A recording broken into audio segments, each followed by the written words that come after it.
નમસ્કાર વિદ્યાર્થી મિત્રો, આપણે શરૂઆતમાં ઇલેક્ટ્રોન વિનિમયની અંદર એવું જોયું હતું કે કોપર સલ્ફેટનું દ્રાવણ હોય અને એની અંદર તમે ઝીંકનો સળિયો ડૂબાડો તો આપણે એવું જોઈ ગયા છે કે આની અંદર ઝીંક છે એ પોતે ઓક્સિડેશન અનુભવે અને કોપર સલ્ફેટમાંનો Cu+2 રિડક્શન અનુભવે અને તમારું જે સમીકરણ છે સમીકરણ તમને આ પ્રમાણે મળે. એવી જ રીતે સિલ્વર નાઇટ્રેટના દ્રાવણમાં કોપરનો સળિયો ડૂબાડ્યો હોય તો એની અંદર કોપર છે એ ઓક્સિડેશન અનુભવશે અને સિલ્વર નાઇટ્રેટમાંનો Ag+ આયન છે તમારો એ રિડક્શન અનુભવશે. એની અંદર પણ આપણે આ સમીકરણ જોઈ ગયા છે. CuNO3 ટ્વાઇસ પ્લસ બેલેન્સ કરીને લખી દઉં છું 2Ag, કારણ કે અહીંયા તમારે 2AgNO3 લખવા પડશે. એટલે તો આમાં તમે જુઓ કે કોપર સલ્ફેટના દ્રાવણમાં ઝીંકનો સળિયો છે, સિલ્વર નાઇટ્રેટના દ્રાવણમાં કોપરનો સળિયો છે અને બે જ્યારે તમે ભેગા કરો છો ત્યારે એમાં રેડોક્સ રિએક્શન થાય છે જે ઇલેક્ટ્રોન વિનિમયને આધારે સમજ્યા છે. હવે આપણે અહીંયા આવો. આ તો તમે શીખ્યા છે, આ પણ તમારી બુકમાં છે. આના પરથી આપણે થોડુંક સ્પષ્ટ થવાનું છે. અહીંયા જુઓ, માત્ર અત્યારે આ બીકરની આપણે અને આ જે યુઆકારનું કંઈક છે, ઊંધે યુઆકારની નળી છે, એને શું કહેવાય પછી જોઈએ. માત્ર અત્યારે આ બીકર જુઓ. આ બીકરની અંદર મેં ઝીંક સલ્ફેટનું દ્રાવણ ભર્યું છે અને એમાં જ ઝીંકનો સળિયો ડૂબાડ્યો છે. તો જે પ્રમાણે અહીંયા વિદ્યુત વિભાજ્ય દ્રાવણ અને ધાતુનો સળિયો અલગ અલગ છે, અહીંયા બંને એક જ છે. જે ધાતુ છે તે જ ધાતુનું વિદ્યુત વિભાજ્ય દ્રાવણ છે. તો જ્યારે આપણે આવી રીતે ડૂબાડીશું ને તો આમાં કોઈ પ્રકારની પ્રક્રિયા નહીં થાય. આમાં નહીં તો ઝીંકનું ઓક્સિડેશન થાય કે આમાંના Zn+નું રિડક્શન થશે. એવી જ રીતે આ બીજું પાત્ર છે, એની અંદર પણ મેં કોપર સલ્ફેટનું દ્રાવણ ભર્યું અને કોપરનો સળિયો આમાં ડૂબાડ્યો છે. તો આમાં પણ કોપર ઓક્સિડેશન નહીં અનુભવે અને આમાંનો Cu+2 રિડક્શન નહીં અનુભવે. બરાબર. તમે જે ધાતુ છે તેનો જ તમે વિદ્યુત વિભાજ્ય દ્રાવણ લઈ અને તેને પાત્રમાં ડૂબાડશો તો એમાં કોઈ પ્રકારની રેડોક્સ પ્રક્રિયા થતી નથી. પરંતુ આ જ બે બીકરો છે, બે પાત્રો છે, એ બે પાત્રોને જ્યારે તમે એકબીજા સાથે વિદ્યુત વાહક તાર મારફતે જોડશો અને એનું જોડાણ તમે વોલ્ટમીટર, ગેલ્વેનોમીટર કોઈની પણ સાથે કરશો તો અહીંયા પ્રક્રિયા થશે અને આ પ્રક્રિયામાં ઝીંક પોતે હવે જે અપર જોયું તે પણ ઝીંક પોતે હવે ઇલેક્ટ્રોન ગુમાવશે અને આ ગુમાવેલા ઇલેક્ટ્રોન છે એ ઇલેક્ટ્રોન આ બાહ્ય પરિપથ મારફતે ડાબી બાજુથી જમણી બાજુ વહન પામશે અને એની સાથે સાથે વિદ્યુતનું વહન પણ થશે અને એ વિદ્યુતનું વહન તમારું જમણેથી ડાબે થશે. તમને ફિઝિક્સમાં એટલું તો લગભગ ખ્યાલ છે કે ઇલેક્ટ્રોનનું વહન અને વિદ્યુતનું વહન પરસ્પર વિરુદ્ધ દિશામાં હોય. એટલે ઇલેક્ટ્રોનનું વહન તમારું ડાબેથી જમણે હોય તો વિદ્યુતનું વહન તમારું જમણી બાજુથી ડાબી બાજુ તરફ થાય. એટલે આ ગેલ્વેનોમીટર છે એ આવર્તન બતાવશે. આવર્તન થાય છે કે નહીં એ ચેક કરવા જ ગેલ્વેનોમીટર જોડ્યું. વોલ્ટમીટર જોડશો તો કેટલા વોલ્ટ વિદ્યુત પ્રવાહ ઉત્પન્ન થયો છે તે બતાવશે. એની સાથે તેની જગ્યાએ તમે અહીંયા કોઈ બલ્બ જોડશો તો બલ્બ તમારો છે એ પ્રકાશિત થશે. આ બધું જ વિદ્યુત પ્રવાહ અહીંયા ઉત્પન્ન થાય છે એ ઘટના દર્શાવવા માટે છે. તો આ કોમન એક ઘટના થઈ. હવે અહીંયા આપણે સમજવાનું છે કે આ કેવી રીતે થાય છે, શું થાય છે, રેડોક્સ પ્રક્રિયા અહીંયા કઈ જગ્યાએ કામમાં આવે છે તેની વાત. તો પહેલું તો આ જે એક પાત્ર છે જેમાં તમે કોઈ એક વિદ્યુત વિભાજ્ય લીધો છે અને એ વિદ્યુત વિભાજ્યનો જે ધન આયન છે તે ધન આયનનો જ ધાતુ તમે છે એને અહીંયા ડૂબાડ્યો છે ઘન સ્વરૂપમાં. તો આ જે એક રચના છે એ રચનાને અર્ધકોષ કહેવાશે. તમે 10મા ધોરણમાં પણ કોષના પ્રકાર ભણી ગયા છો. એમાંનો એક કોષનો પ્રકાર છે જે વિસ્તૃત રીતે આપણે 12મામાં ભણવાનું છે. એવી રીતે આ પણ એક રચના છે જેમાં કોપર સલ્ફેટના દ્રાવણમાં કોપરનો સળિયો ડૂબાડ્યો. તો આ પણ એક તમારો અર્ધકોષ છે. આવા બે અર્ધકોષને તમે એકબીજા સાથે વિદ્યુત વાહક તાર મારફતે જોડ્યા તો જે રચના થઈ એને આપણે વિદ્યુત રાસાયણિક કોષ કહીએ. તો આ એક વિદ્યુત રાસાયણિક કોષની રચના છે.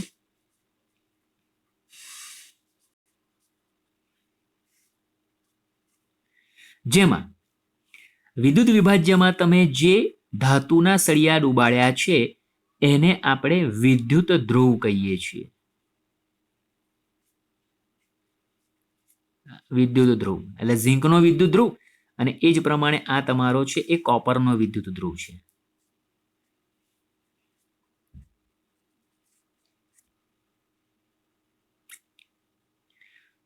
હવે અહીંયા ઝીંક છે, જ્યારે તમે બંનેને એકબીજા સાથે વિદ્યુત વાહક તારથી જોડ્યા તો ઝીંક પોતે ઇલેક્ટ્રોન ગુમાવે છે અને ઝીંક ઇલેક્ટ્રોન ગુમાવે છે એટલે ઓક્સિડેશન થયું કહેવાય.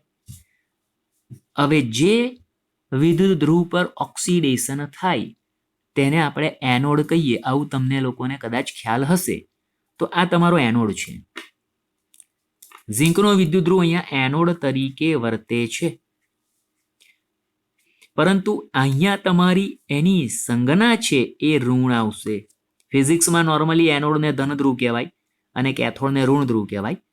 અત્યારે આપણે જે ભણીએ છીએ એનોડ ઋણ ધ્રુવ છે અને તમારો આ જે કેથોડ છે એ કેથોડ ધન ધ્રુવ આવશે. કેમ એ પણ હું તમને સમજાવું. એમ તો તમને ખ્યાલ આવી જવો જોઈએ કે આ વિદ્યુત રાસાયણિક કોષ છે જેનો સિદ્ધાંત છે રાસાયણિક ઉર્જાનું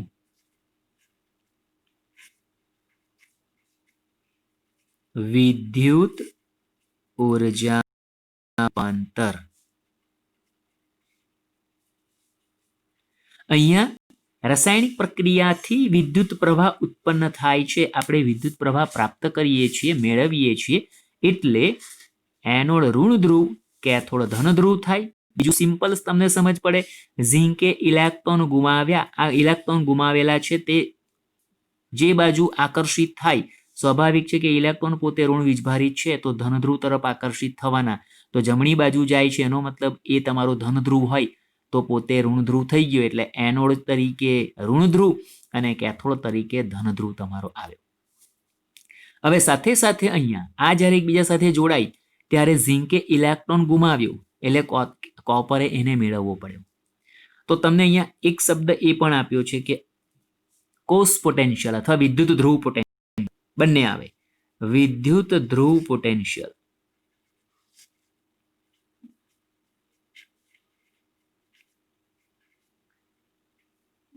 તો વિદ્યુત ધ્રુવોની ઇલેક્ટ્રોન મુક્ત કરવાની અથવા સ્વીકારવાની. અહીંયા આપણે સ્વીકારવાના સંદર્ભમાં લઈશું, કારણ કે IUPAC પ્રમાણે રિડક્શન પોટેન્શિયલને ધ્યાનમાં લીધો છે. તમે બાજુનું પેજ તમારી બુકમાં જોશો 271 નંબરનું, તો એમાં આખું ટેબલ આપ્યું છે જે તમારી EMF શ્રેણી કહેવાય અને એ તમારી દરેક પ્રકારના વિદ્યુત ધ્રુવની ઇલેક્ટ્રોન સ્વીકારવાની વૃત્તિનું માપ આપ્યું છે.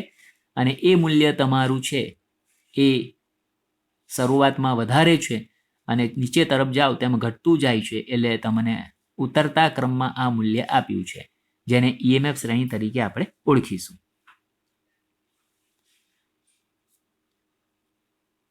તો અહીંયા વિદ્યુત ધ્રુવ પોટેન્શિયલ જે છે એ વિદ્યુત ધ્રુવ પોટેન્શિયલ એટલે બે વિદ્યુત ધ્રુવોની ઇલેક્ટ્રોન સ્વીકારવાની વૃત્તિની સાપેક્ષ તીવ્રતાનો તફાવત કહેવાય.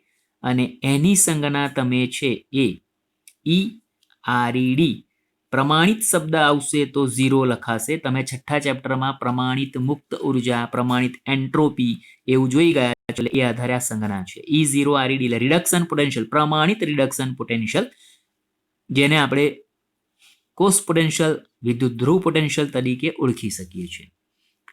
હવે આપણે આ ખાલી તમને સામાન્ય જાણકારી આપી. હવે એની અંદર એક વધારાનું આ એક યુ આકારની નળી જેવું ઊંધું કંઈક ડૂબાડ્યું છે.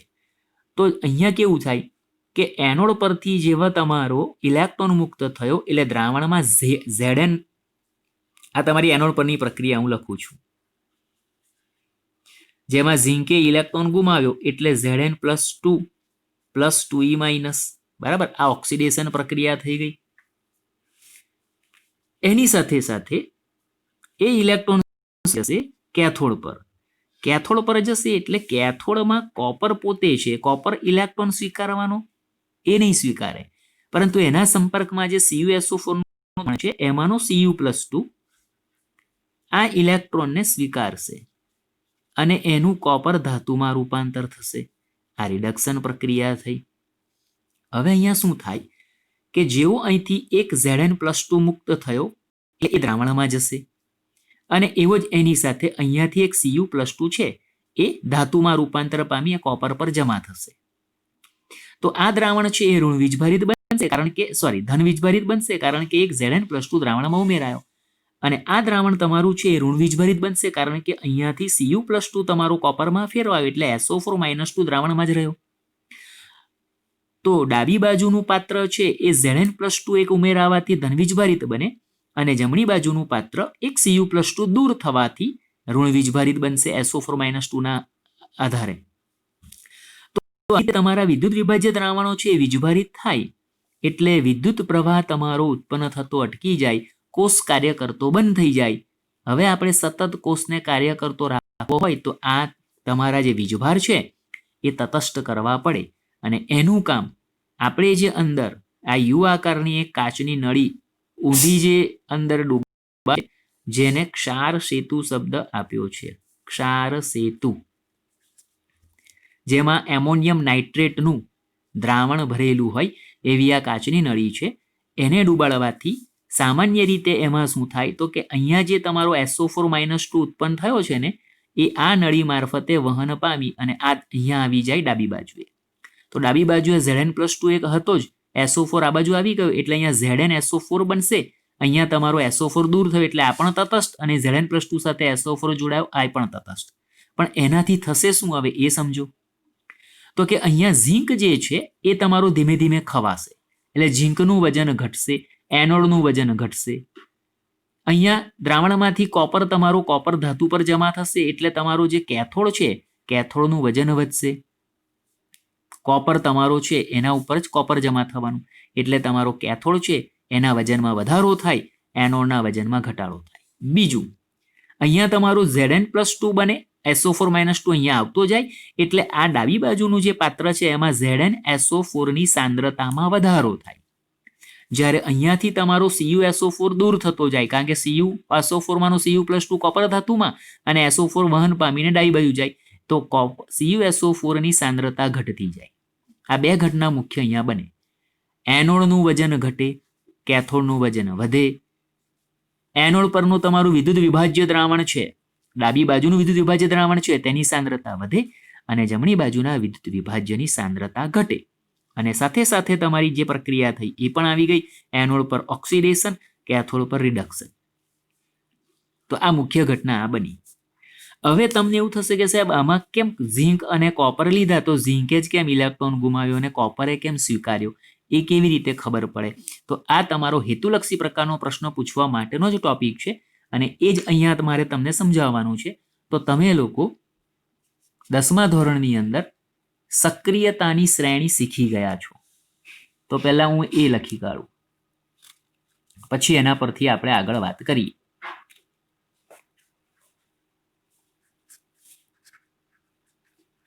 ધાતુઓની સક્રિયતાની શ્રેણી અને આ જે શ્રેણી છે એ તમારી આ પ્રમાણેની છે.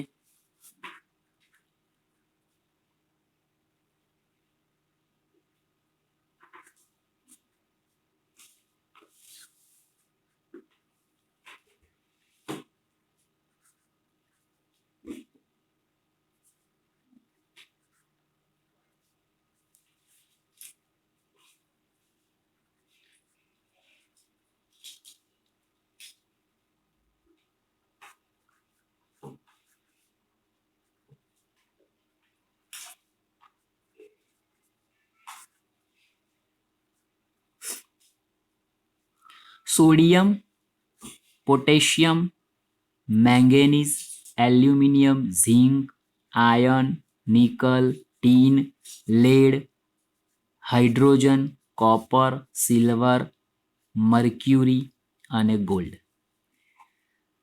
સૌથી વધુ સક્રિયતા સોડિયમ ધાતુની, સૌથી ઓછી સક્રિયતા ગોલ્ડની છે. અહીંયા પછી આપણે સંજ્ઞા નહીં આવે, ગોલ્ડ તમારું છેલ્લું છે. અને આમાં ઉતરતો ક્રમ તમારો છે જેને હું સામાન્ય રીતે આવો શબ્દ વાપરું, પોકેસોમેલ મેઝિયાની સ્ટેલેહા કોસિર્મગ. એટલે અહીંયા ખરેખર સોડિયમ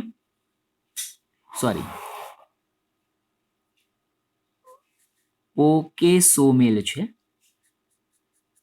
પોટેશિયમ, પછી કેલ્શિયમ આવે, કેલ્શિયમ પછી સોડિયમ આવે, પણ તમારી બુકમાં જે ક્રમ છે અથવા તમે જે ભણ્યા છો એ પ્રમાણે પોટેશિયમ પછી સોડિયમ, પછી manganese, aluminium, zinc, iron, nickel, tin, lead, hydrogen, copper, silver, mercury, gold. એમાં આ બધી જે ધાતુઓ છે લેડ સુધીની એ સરળતાથી ઇલેક્ટ્રોન મુક્ત કરવાની વૃત્તિ ધરાવનારા. હાઇડ્રોજન ન તો ઇલેક્ટ્રોન ગુમાવે છે કે ન તો સ્વીકારે છે, અને બાકીના જે આ છે એની ઇલેક્ટ્રોન સ્વીકારવાની વૃત્તિ છે, ગુમાવવાની નથી. તો એક સિમ્પલ વસ્તુ સમજો, આપણે અત્યારે મેં ઉદાહરણ લીધું એ તમારું જે છે એ ઝિંક અને કોપર, આ બેના વિદ્યુત ધ્રુવો હતા, બરાબર છે. તો જ્યારે હું ઝિંક અને કોપર બેને એકબીજા સાથે, આપણી આ રચના તો કોમન થઈ ગઈ.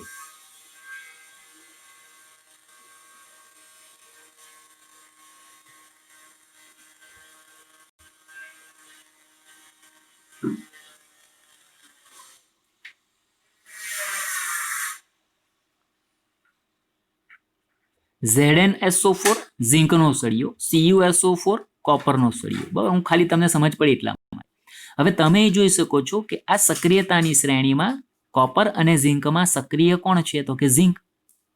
તો ઝિંક છે એની ઇલેક્ટ્રોન ગુમાવવાની વૃત્તિ વધારે છે, કોપરની એના કરતા ઓછી છે. તો સરળતાથી જ્યારે આ બેને આપણે જોડીશું ત્યારે સ્વાભાવિક રીતે ઝિંક ઇલેક્ટ્રોન ગુમાવશે, એટલે ઝિંક તમારો એનોડ તરીકે વધશે અને કેથોડ તમારું સ્વીકારવાનો છે એટલે કોપર સ્વીકારવાનો છે એટલે તે કેથોડ તરીકે વધશે.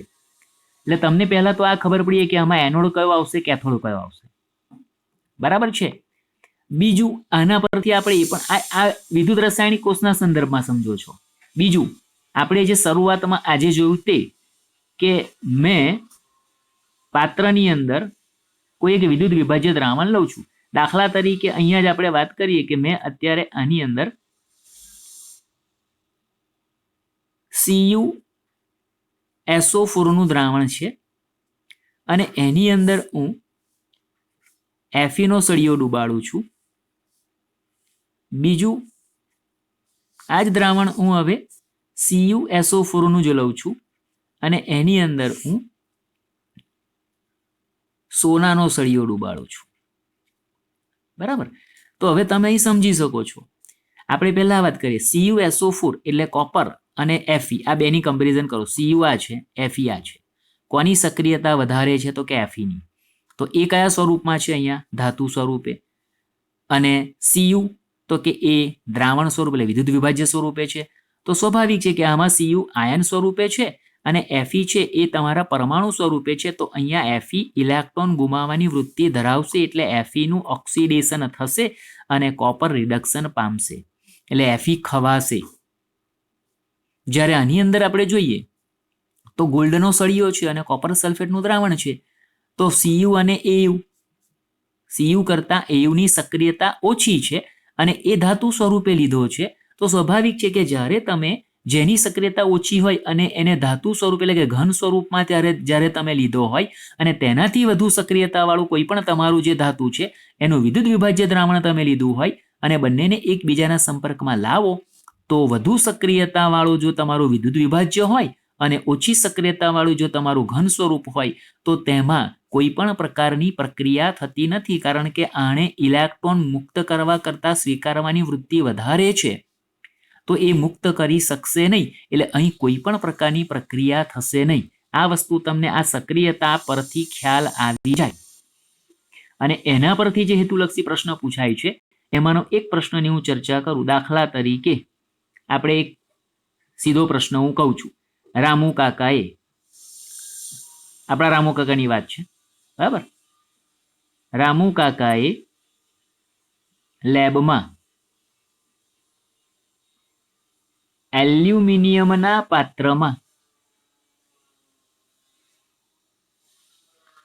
CuSO4 નું દ્રાવણ ભર્યું. તો પરેશ સર તેમને વળશે, ખીજાશે, કંઈ બોલશે? આવો પ્રશ્ન ધારો કે પૂછાયો. તો તમારે હવે આનો જવાબ હા કે નામાં આપવાનો છે, અને પછી કેમ, તો પહેલા હા કે ના નક્કી કરો. એલ્યુમિનિયમનું પાત્ર છે અને કોપર સલ્ફેટનું દ્રાવણ છે. તો પહેલા અહીંયા આમાં એલ્યુમિનિયમ ક્યાં છે અને કોપર ક્યાં છે એ જોઈ લો. એલ્યુમિનિયમ અને કોપર, તો એલ્યુમિનિયમ છે એની સક્રિયતા કોપર કરતાં વધારે છે.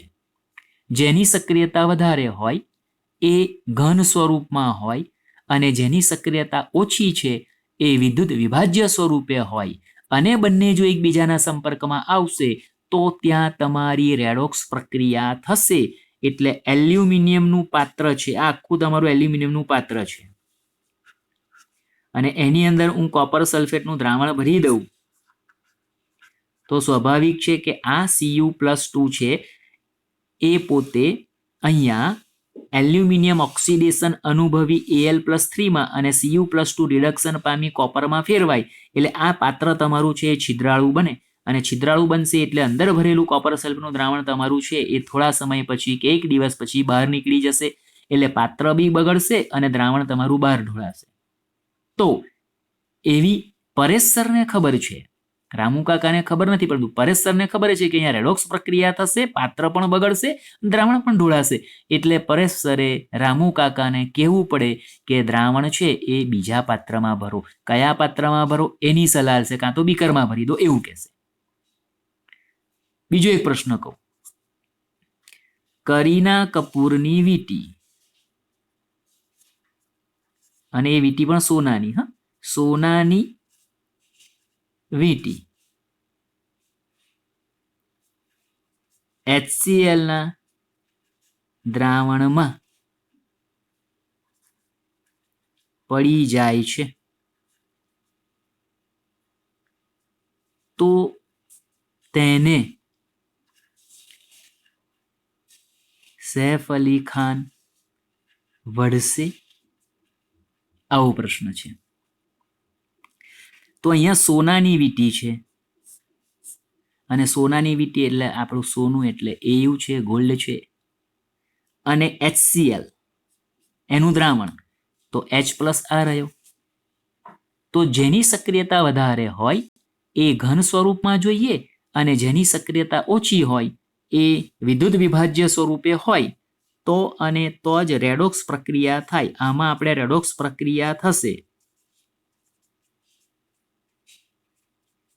તો અહીંયા શક્યતા છે એટલે અહીંયા વળવું પડે, બરાબર. પણ એના કરતા અહીંયા ઊંધું છે, જેની સક્રિયતા ઓછી છે એ ઘન સ્વરૂપમાં છે, અને જેની સક્રિયતા વધારે છે એ વિદ્યુત વિભાજ્ય દ્રાવણ સ્વરૂપે છે.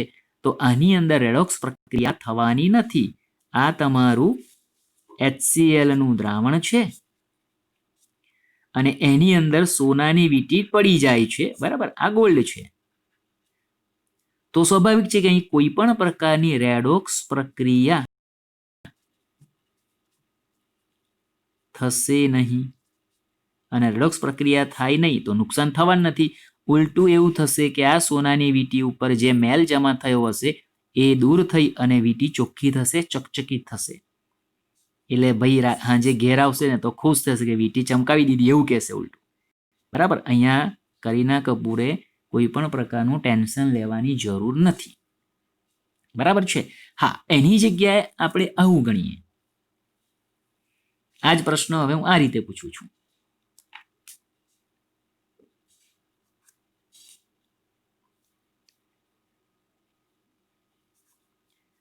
AgNO3 ના દ્રાવણમાં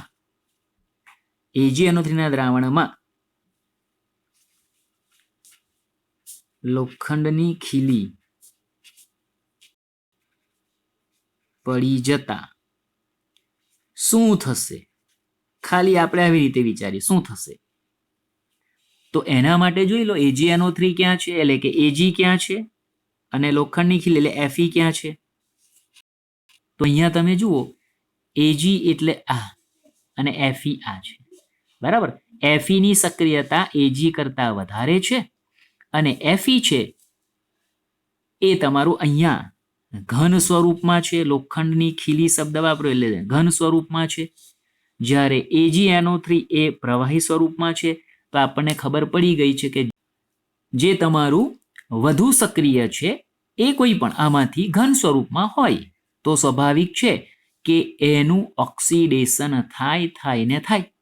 તો આની અંદર લોખંડની ખીલી છે એ સિલ્વર નાઇટ્રેટના દ્રાવણમાં ડુબાડશો એટલે સ્વાભાવિક રીતે લોખંડ છે એ ખવાશે, લોખંડનો કાટ થશે એટલે કે એ ઓક્સિડેશન પામશે અને સિલ્વર નાઇટ્રેટ છે એમાંનો Ag+ છે એ પોતે ઓક્સિડેશન રિડક્શન અનુભવશે એટલે હા લોખંડ ઉપર કાટ ચડશે એટલે એ ખવાશે પરંતુ એના ઉપર સિલ્વર જમા થતા એ ચકચકી થશે. તો અહીંયા પણ તમારી રેડોક્સ પ્રક્રિયા થાય છે